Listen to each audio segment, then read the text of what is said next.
नमस्कार, मैं हूं चेतन। इस समय हमारे साथ मौजूद हैं समाजवादी पार्टी कद्दावर नेता, पूर्व कैबिनेट मंत्री रविदास मेहरोत्रा, जो लखनऊ लोकसभा सीट से प्रत्याशी हैं समाजवादी पार्टी के।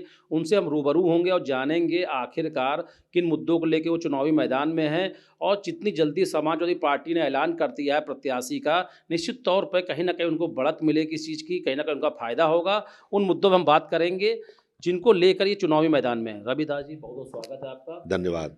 क्या कहना चाहेंगे, किन तरह के मुद्दों को लेकर चुनावी मैदान में आप आए हैं? जनता जो है भाजपा की सरकार के दमन, जुल्म, तानाशाही और लगातार बढ़ती हुई महंगाई, बेरोजगारी, भ्रष्टाचार, बढ़ते हुए अपराध, इन तमाम चीज़ों से बहुत परेशान है।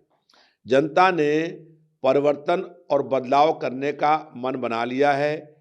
जो लखनऊ के सांसद रहे हैं 10 साल से, चुनाव से पहले भाजपा ने जो वादे किए थे, किसी वादे को पूरा करने का काम नहीं किया है। लखनऊ के सांसद जब कभी 6-8 महीने के बाद लखनऊ आते हैं तो अखबार में खबर आती है कि लखनऊ के सांसद लखनऊ आ रहे हैं। देखिए, अगर बात करें जिस तरह से आप बता रहे हैं, राजनाथ सिंह जो गृह मंत्री हैं, भारतीय जनता पार्टी के राष्ट्रीय नेता हैं और उनको लेकर तमाम बातें सामने आती हैं कि उनके होने से बहुत फ़ायदा मिला है लखनऊ वासियों को। कितनी सच्चाई है इसमें? एकदम झूठ है। कहीं कोई भी विकास का काम नहीं हुआ है।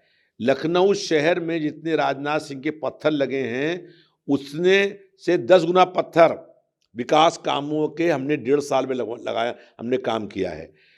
कभी भी जनता की समस्याओं से उनका कोई मतलब नहीं है। जनता तो बहुत दूर की बात है, कार्यकर्ता बहुत दूर की बात है उनकी पार्टी के। जब उनकी पार्टी के एक विधायक, जो लखनऊ पूर्व के विधायक थे, उनका स्वर्गवास हो गया, तो उनकी अंत्येष्टि में, उनके अंतिम संस्कार तक में सांसद को आने का समय नहीं है। मैं उनके अंत्येष्टि में उनके घर से लेके और शमशान घाट तक चला पैदल, और राजनाथ सिंह के पास रक्षा मंत्रालय का जहाज है, उनके पास आने के लिए समय नहीं था कि वो अपने पार्टी के विधायक क्षेत्र के उसकी अंत्येष्टि में आ जाएं। उसके बाद तिरही कार्यक्रम हुआ। तिरही में शोक व्यक्त करने के लिए लखनऊ के हजारों लोग गए, लेकिन राजनाथ सिंह के पास समय नहीं था यहाँ पर कि वो उसमें आते। रविदास जी, बहुत लंबी सियासी पारी है आपकी, लेकिन किस दम पर आप चुनावी मैदान पर हैं? देखिए, आज से 49 साल पहले जब संपूर्ण क्रांति का आंदोलन चला था, तब लोक नायक जयप्रकाश नारायण जी की अगुवाई में हम लोगों ने उस आंदोलन में भाग लिया और देश में आपातकाल लग गया। मैं 20 महीने लगातार आपातकाल में जेल के अंदर बंद रहा। उसके बाद से 49 सालों में हम 250 से अधिक बार जेल गए हैं। लखनऊ के हर चौराहे पर जनता ने हमको संघर्ष करते हुए देखा है। जब कभी लखनऊ की जनता पर कोई भी जुल्म, अन्याय, अत्याचार, दमन हुआ है, हम लोगों ने वहां पहुंच करके जुल्म के खिलाफ संघर्ष करने का काम किया है।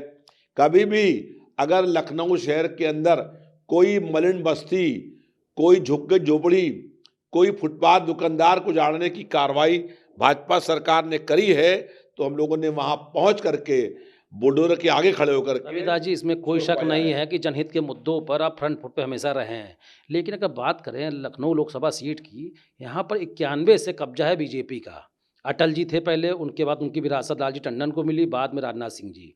तो इसको कैसे, इस किले को कैसे ढाएंगे आप? देखिए, 89 में लखनऊ शहर से हम विधायक हुए और हमारे साथ मनोहर सिंह सांसद हुए। उसके बाद चुनाव लड़ने आ गए श्रद्धेय अटल बिहारी वाजपेयी। उनका सब लोग सम्मान करते थे और इस कारण से वो यहाँ पर 20 साल जो है वो सांसद रहे और वो सर्वसम्मति के नेता थे। लेकिन राजनाथ सिंह ने जो है लखनऊ शहर के विकास के लिए कहीं कोई काम करने का काम नहीं किया है और जनता उनसे कभी मिल भी नहीं पाती है। हमारे एक मित्र ने कहा कि हमको उनसे फ़ोन किया कि हमको एक बनाना सर्टिफिकेट आपसे पत्र लिखवाना है, तो उन्होंने कहा कल सुबह आ जाइए 10 बजे। लेकिन रविदास जी, अगर बात की जाए, इसको अटल जी के प्रति श्रद्धा सुमन कहा जाता है। जो वोटर्स वोट डालते हैं, कहीं न कहीं कहा जाता है कि अटल जी की याद में या बीजेपी को लेकर अगर वोटिंग होती है, तो कहीं न कहीं अटल जी का योगदान उसमें रहता है, अटल जी की छवि सामने आती है कहीं न कहीं। अब वो इस दुनिया में नहीं है, फिर भी कहीं न कहीं वो इफ़ेक्ट काम करता है। देखिए, अटल बिहारी वाजपेयी जी बहुत श्रद्धेय नेता रहे हैं और हम लोगों ने हमेशा सम्मान करने का उनका काम किया है। अटल बिहारी वाजपेयी ने अपने बाद यहाँ पर लाल टंडन थे, उनको सांसद का टिकट दिया और 2009 में वो लखनऊ सांसद हुए 2009 में, और 14 में उनको बिना किसी कारण से टिकट काट दिया गया टंडन जी का, और राजनाथ सिंह राष्ट्रीय अध्यक्ष थे, खुद टिकट लेकर के यहाँ पर आ गए। तो अटल बिहारी वाजपेयी का आशीर्वाद टंडन जी के साथ था, राजनाथ सिंह के साथ कभी नहीं रहा। देखिए, ये तो हो गई बीजेपी की बात। हम समाजवादी पार्टी की अगर बात करते हैं, तो निश्चित तौर पर अखिलेश यादव ने बड़ा भरोसा जताया है आपके ऊपर। और जिस तरह से इंडिया गठबंधन की बात होती है, आपकी सीट को घोषित करके कहीं न कहीं आपको नहीं लगता है कि जो इंडिया गठबंधन है, उसमें कहीं न कहीं तमाम गुत्थम-गुत्थी की स्थिति आएगी, तमाम अवरोध पैदा होंगे? समाजवादी पार्टी और इंडिया मोर्चे के जो अन्य घटक दल हैं, उन सब लोगों की कई बैठकें हो चुकी हैं। सीट शेयरिंग का मामला भी तय हो रहा है। कुछ सीटें ऐसी हैं जो हम लोगों ने कांग्रेस को दे दी हैं, जहां पर कोई विवाद नहीं है।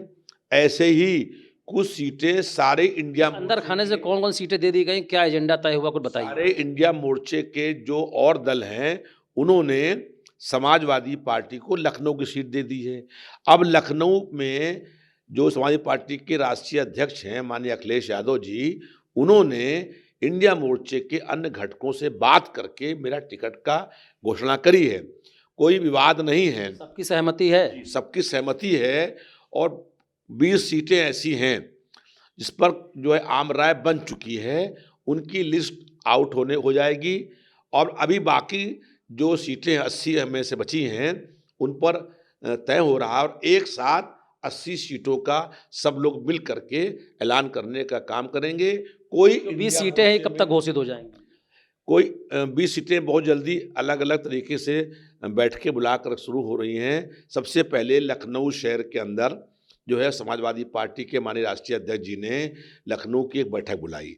उसमें सारे पार्षद, पूर्व पार्षद, पार्षद पद के प्रत्याशी, सेक्टर प्रभारी, पोलिंग प्रभारी, जोनल प्रभारी, विधानसभा के नेता सब बुला करके सर्वसम्मत से सबकी राय ली, और यहाँ पर कोई दूसरा और नाम नहीं था, तो उन्होंने मेरा नाम घोषित कर दिया।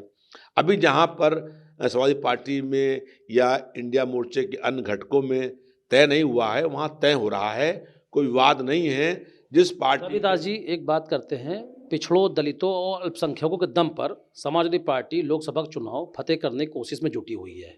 कितना कारगर साबित होगा ये फार्मूला? देखिए, समाज के वंचित, शोषित, पीड़ित, दलित, पिछड़े, अल्पसंख्यक और सामान्य जाति के निर्धन लोग और कमजोर लोग और महिलाएं, इनको इनका हक, अधिकार, न्याय और सम्मान दिलाने के लिए समाजवादी पार्टी संघर्ष करने का काम कर रही है।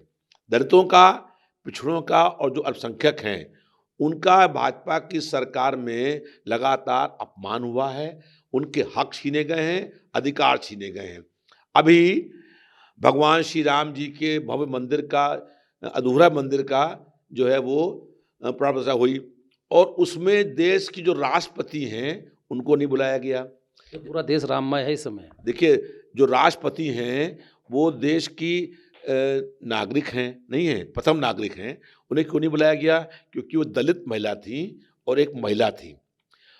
जो भगवान श्री राम जी का भव्य मंदिर, राष्ट्रपति में आप ही लोग आरोप लगाते हैं कि राष्ट्रपति में बनाने में कहीं ना कहीं भारतीय जनता पार्टी ने एक ऐसा कार्ड खेला है कि दलितों को रिझाने के लिए, तो उन्हीं का बनाया वो राष्ट्रपति है। अगर उन्होंने नहीं बुलाया या बुलाया तो उसमें हमें लगता कोई मुद्दा नहीं है। क्यों नहीं? जब देश की राष्ट्रपति हैं, उनका सम्मान कर जाइए, उनको बुलाना चाहिए उस कार्यक्रम के अंदर। उनको नहीं बुलाया, जिन्होंने पूरा आंदोलन आप ही लोग तो डमी कहते हैं, आप ही लोग तो डमी कहते हैं। बना रखा है भाजपा डमी, हम नहीं कहते हैं। हम तो ये चाहते हैं कि राष्ट्रपति जो हैं, उनको राष्ट्रपति के जो अधिकार हैं वो अधिकार उनको मिल चाहिए, लेकिन उन अधिकारों का हनन कर लिया है प्रधानमंत्री ने। हम लोग चाहते नहीं है कि डमी बने, भाजपा ने उनको डमी बना दिया है। तो उपराष्ट्रपति धनखड़ जी का उनको मिमिक्री की जाती है उनको लेकर, तमाम इस तरह की बातें सामने आई, उसमें जो आप लोगों का पक्ष था कहीं ना कहीं वो भी बहुत संतोषजनक नहीं रहा। नहीं, देखिए, भारतीय जनता पार्टी ने 142 सांसदों को सदन से बाहर निकाल दिया। जब सदन में विपक्ष की आवाज़ दबाने का काम होगा तो फिर हम लोग संघर्ष करने का काम करेंगे। कई बार ऐसा है कि प्रधानमंत्री खुद मॉनिटरिंग करते हैं, दिखा देंगे फोटो आपको कि उन्होंने जो कैसे-कैसे हाथ यूँ कर रहे हैं। तो इस तरीके से, लेकिन विपक्ष के नेताओं की आज आवाज़ दबाने का काम हो रहा है और जनता के मुख्य मुद्दों से जनता का ध्यान बाँटने का काम हो रहा है। कौन से मुद्दे ऐसे हैं जिनको लगता है कि जनता की बहुत ज़रूरत है और इसको लेके आप चुनावी मैदान में हैं, निश्चित तौर पर कहीं ना कहीं उसका फ़ायदा आपको मिलेगा? देखिए, 10 साल पहले भाजपा ने कहा था कि हम महंगाई को कम करेंगे, लेकिन महंगाई कम करने के स्थान पर महंगाई में बेतहाशा वृद्धि हुई है। और आज तक जो है कभी कोई भी, चाहे कोई राजा रहा हो देश में, स्टेट में, या अंग्रेज रहे हों या 75 साल में सरकार रही हो, किसी भी सरकार ने आटा, दाल, चावल, दूध, पनीर के ऊपर टैक्स लगाने का काम नहीं किया है। भाजपा की सरकार ने आटा, दाल, चावल, दूध पर जीएसटी लगाने का काम किया, जिसके कारण से महंगाई बढ़ी है। डीजल के दाम में बेतहाशा कई बार वृद्धि हुई है। और रविदास इसी जी, कारण केंद्र से की राजनीति की अगर बात करें, आप लोग अभी से प्रधानमंत्री पद का दावेदार बता रहे हैं अखिलेश जी को, इसको लेके कहीं लगता नहीं कि जो इंडिया गठबंधन है टकराहट की स्थिति पैदा होगी? देखिए, हम लोगों का विश्वास लोकतंत्र में है। जब सांसद चुन करके आएंगे तो वो सांसद तय करेंगे कि देश का प्रधानमंत्री कौन हो। लेकिन हर पार्टी के जो चुनाव लोग लड़ते हैं प्रत्याशी, उनका ये प्रयास होता है कि हमारा नेता देश का प्रधानमंत्री हो। अखिलेश जी कितने मजबूत माने जा रहे हैं? देखिए, इस सब जो चुनाव होंगे, जिस पार्टी के सबसे अधिक सांसद होंगे और जो सांसद चुन करके आएंगे, वो सांसद तय करेंगे कि देश का प्रधानमंत्री कौन हो। हमारी इच्छा है कि हम समझते हैं कि सबसे योग्य समाजवादी पार्टी के राष्ट्रीय अध्यक्ष माननीय अखिलेश यादव जी हैं और अखिलेश यादव जी देश के अगले नए प्रधानमंत्री हों, ये हमारी इच्छा है। लेकिन जब सांसद चुन करके आएंगे तो लोकतांत्रिक तरीके से प्रधानमंत्री का चुनाव होगा। जो सांसद चाहेंगे वो चुनाव होगा। उत्तर प्रदेश में कितनी सीटें पाने की उम्मीद है आप? देखिए, हम लोगों ने नारा दिया है कि 80 हराओ, भाजपा हटाओ, और हमारा ये प्रयास भाजपा है। नारा दे रही है कि 80 पाओ। देखिए, ऐसा है, जो देश में जब आपातकाल लगा था, जो मैंने आपसे बताया, मैं 20 महीने आपातकाल में जेल के अंदर बंद रहा। जब उसके बाद चुनाव हुए तो उस वक्त सीट थी 85 उत्तर प्रदेश में, और सब सीटें जनता पार्टी जीत गई थी। और यहाँ तक कि देश के प्रधानमंत्री जो थी उस वक्त, वो चुनाव हार गई थी। वैसा ही आज माहौल है। इस सरकार में उससे अधिक जुल्म, अत्याचार हुए हैं। आपातकाल से अधिक तानाशाही आज भाजपा के शासन में है। और भारतीय जनता पार्टी की सरकार ईडी, सीबीआई, इनकम टैक्स और जेल का डर दिखा करके शासन कर रही है। तो इसलिए इस बार परिवर्तन बहुत बड़ा होगा और भारतीय जनता पार्टी को उत्तर प्रदेश में एक भी सीट नहीं मिलने वाली है और सारी सीटें जो इंडिया है वो जीतेगी। आप थे रविदास मेहरोत्रा, जो कि समाजवादी पार्टी के उम्मीदवार हैं, प्रत्याशी हैं लखनऊ लोकसभा सीट से। उनका दो टूक कहना है कि इस बार समाजवादी पार्टी 80 सीटों पर बीजेपी को हराएगी और केंद्र की सत्ता में इंडिया गठबंधन काबिज होगा। कैमरा पर्सन शुभम के साथ चेतन गुप्ता, संदेश वाहक।